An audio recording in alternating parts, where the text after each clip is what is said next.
अध्यक्ष। धन्यवाद संचालक महोदय, आपसे मिलने के लिए मैं कल 10 बजे से चला हूँ, 10 बजे दिन से, और चलते चलते आज यहाँ लगभग 4 बजे पहुँचा हूँ। बीच में गढ़वा में रात्रि विश्राम किया था। आदरणीय जी कुशवाहा जी जो यहाँ के दिख रहे हैं, उन्होंने मुझसे आग्रह किया कि आप सूरजपुर आएंगे। तो सच बात यह है कि मैं सूरजपुर को नहीं जानता था। हम सूरजपुर जानते थे कि एक कोर्ट है नोएडा में, सूरजपुर जिला वहाँ है। जब बोला गया कि नहीं सूरजपुर यहाँ भी है तो मुझे आश्चर्य हुआ। मैं पुनः उससे पूछा, फिर हरिशंकर जी से कंफर्म हुआ तो जानकारी हुई कि यह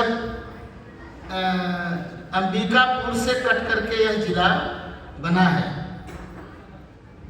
मुझे अच्छा लगा, मिलने की आपसे इच्छा थी और कुछ जयंती पर आप मुझे बुलाए तो मुझे और भी अच्छा लगा कि आप ऐसे महान व्यक्ति का, विभूति का जयंती मना रहे हैं कि जो सत्य के राह पर चलने के लिए अपने पिता से भी युद्ध करने के लिए ठानी थी। तो सत्य के मार्ग पर चलने के लिए वह जाने जाते हैं और वह झुके नहीं। हमारा समाज भी सच्चाई के रास्ते पर चलने के लिए इनके जयंती के दिन पर दृढ़ संकल्पित होगा।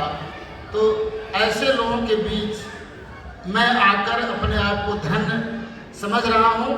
आप लोगों ने बुलाया, इसके लिए मैं आप सभी का शुक्रगुजार हूँ।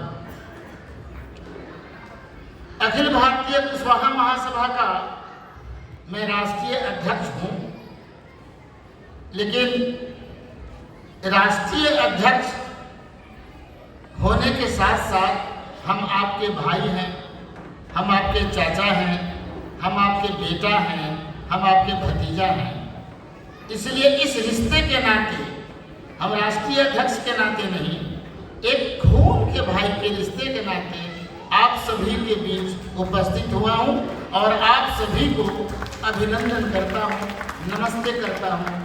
विशेषकर माताओं बहनों को जो यहाँ आपके बीच में कदम से कदम मिलाकर चल रही हैं, प्यारे बच्चों को जो आपसे सीख रहे हैं, उस सभी को मैं अपने तरफ से उन्हें स्वागत करता हूँ।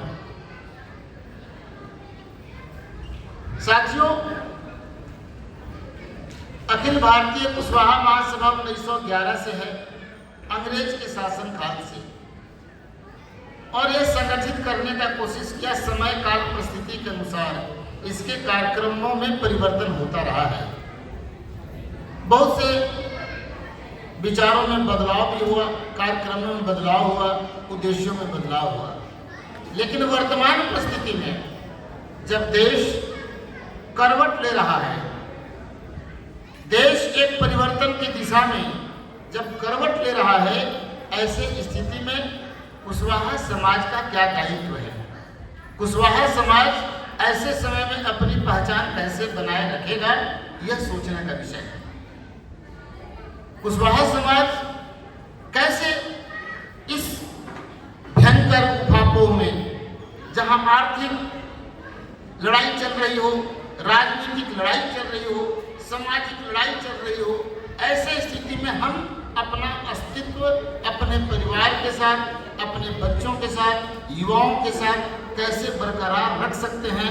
और ऐसे युग में जब कोरोना काल के बाद व्यापार का स्वरूप चेंज हुआ है, पूरे विश्व के व्यापार का स्वरूप चेंज हुआ, सोच बदली है, ऐसे में हम कैसे अपने आप को स्थापित कर सकेंगे, यह चिंतन का विषय है, निर्णय लेने का समय है।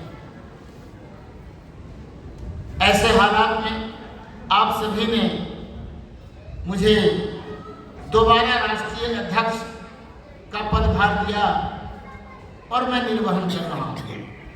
मैं Harishankar ji can not talk to cross talk please.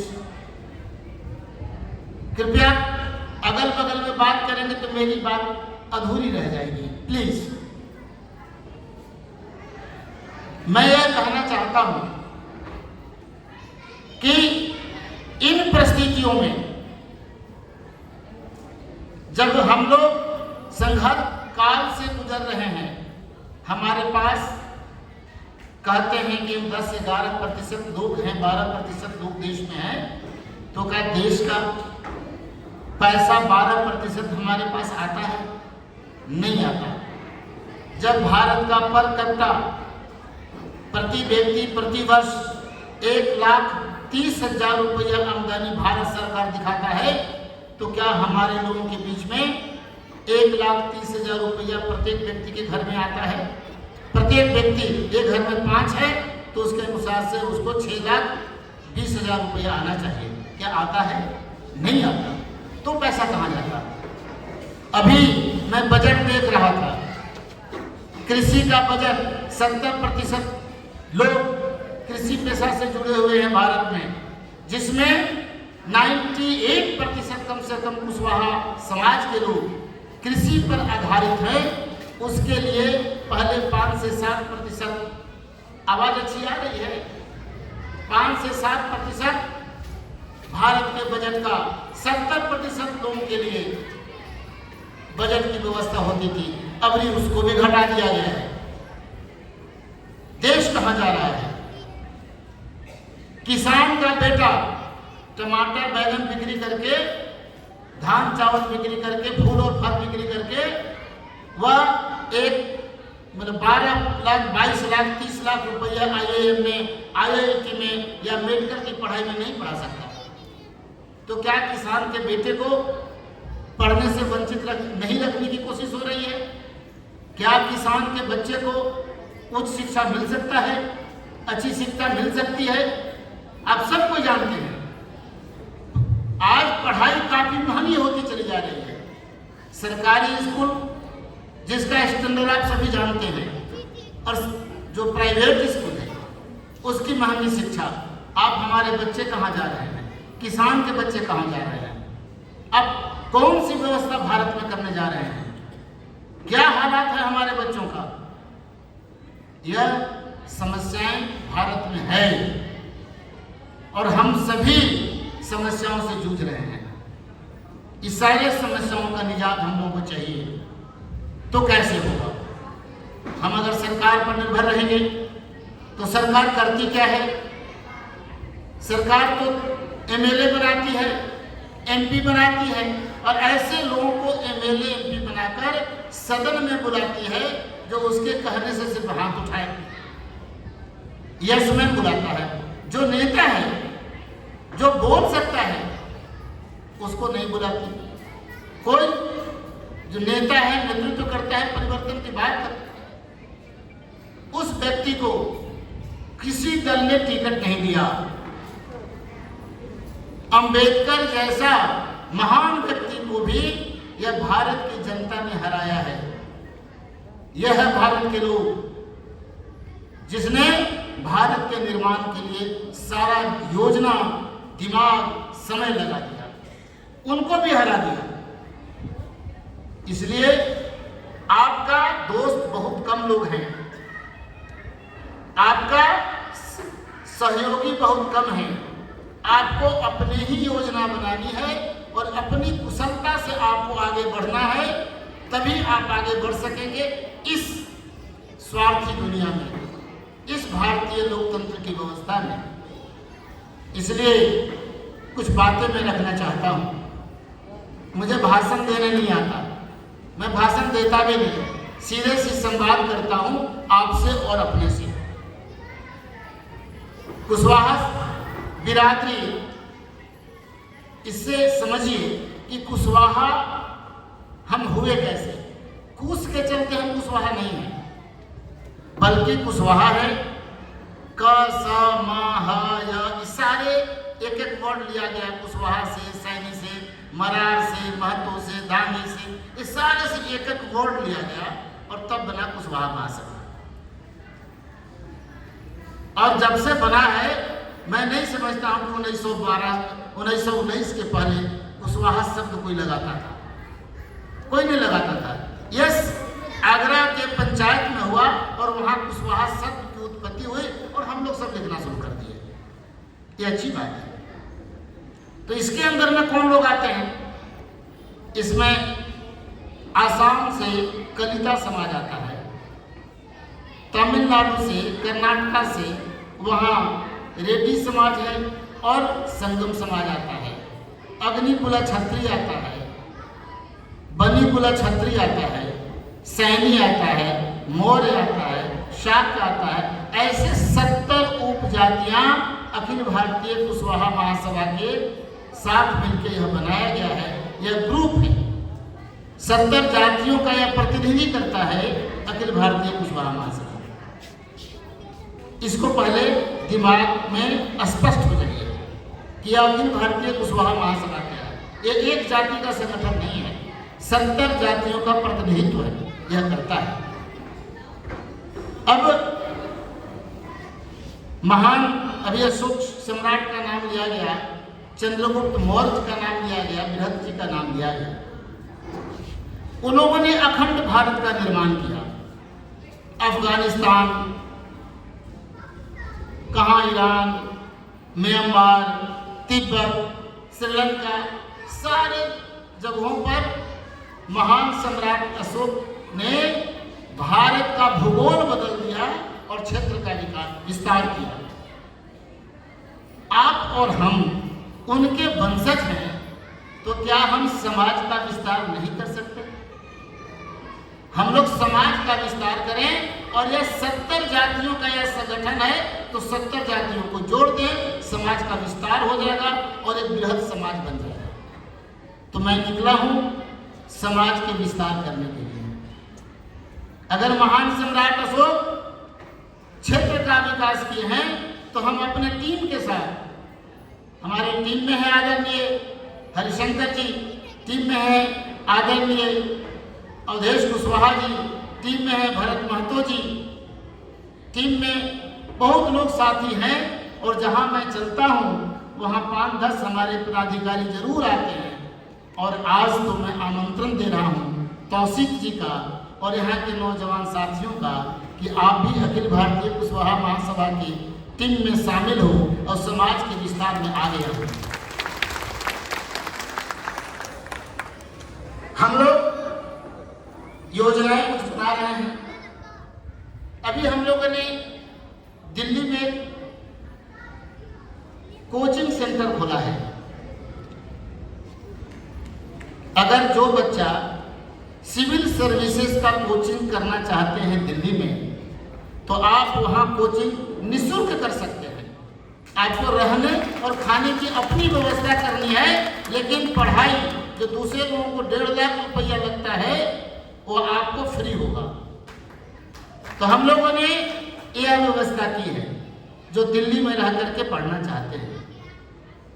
एक और हम लोग सिस्टम चालू किए हैं कि निचले स्तर पर, पंचायत स्तर पर या बड़ा गांव हो, तहसील हो, उस स्तर पर आप प्राइमरी स्कूल खोलें। नर्सरी, प्रेप 1, 2, 3 प्राइमरी स्कूल खोले जो हमारे समाज के बच्चे उसको पढ़ाएंगे और वहाँ ये लोग पढ़ने, उस इलाके के सारे बच्चे पढ़ने आएंगे।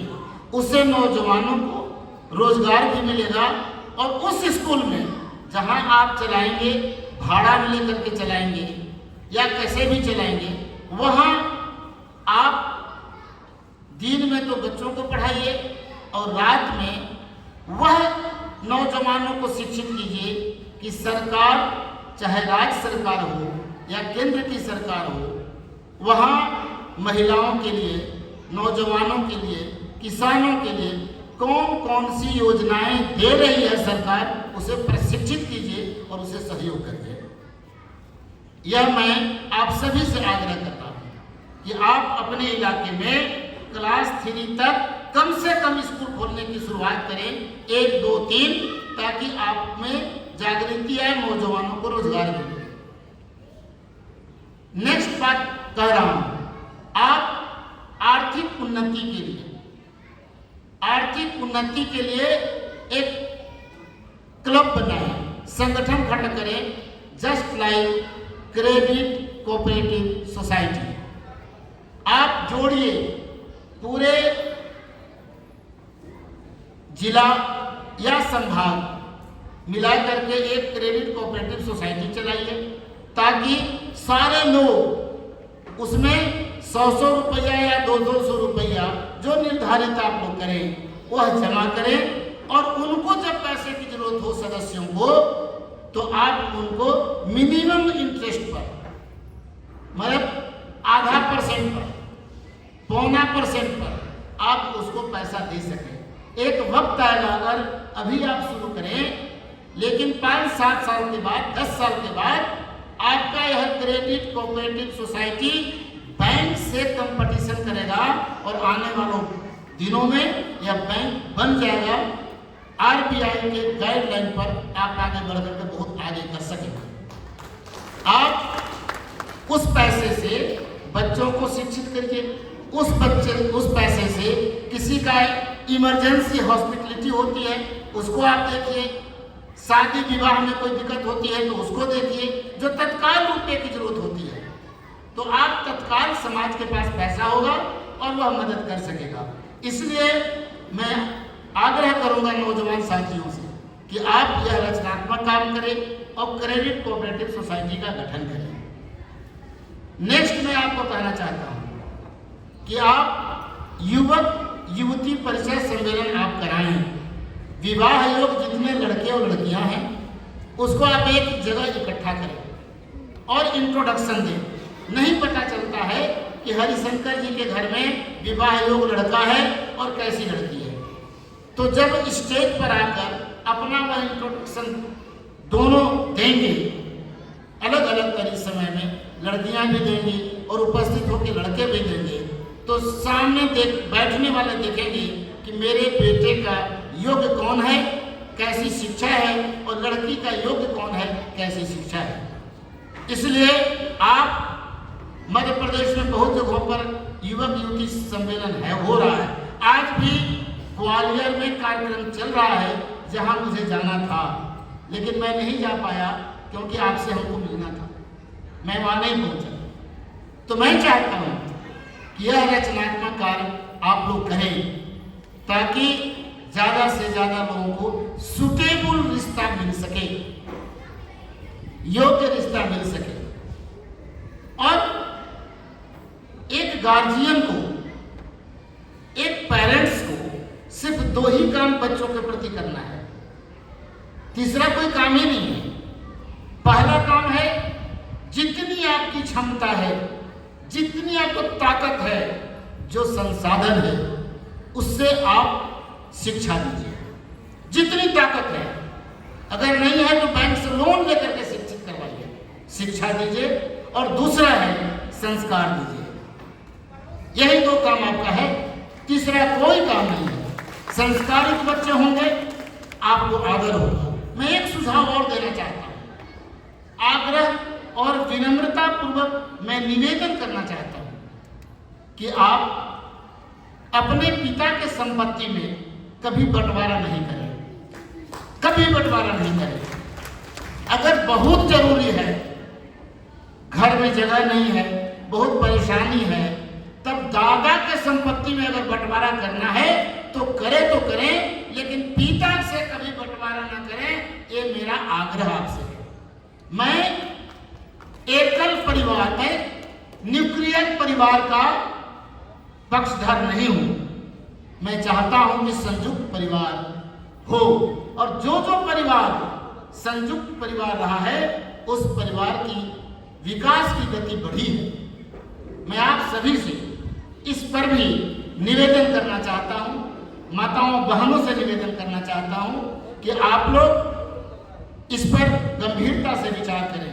अगर अपने परिवार को मुख्य धारा में लाना है तो संयुक्त परिवार को भी बढ़ावा मिलना चाहिए तो आपको सहायक हो सकेगा। मैं अखिल भारतीय कुशवाहा महासभा की यह कोशिश है कि हमारे नौजवान साथी व्यापारी बने, हमारे नौजवान साथी इंडस्ट्रियलिस्ट बने। इसके लिए भी हम लोग कई योजनाओं को सामने ला रहे हैं।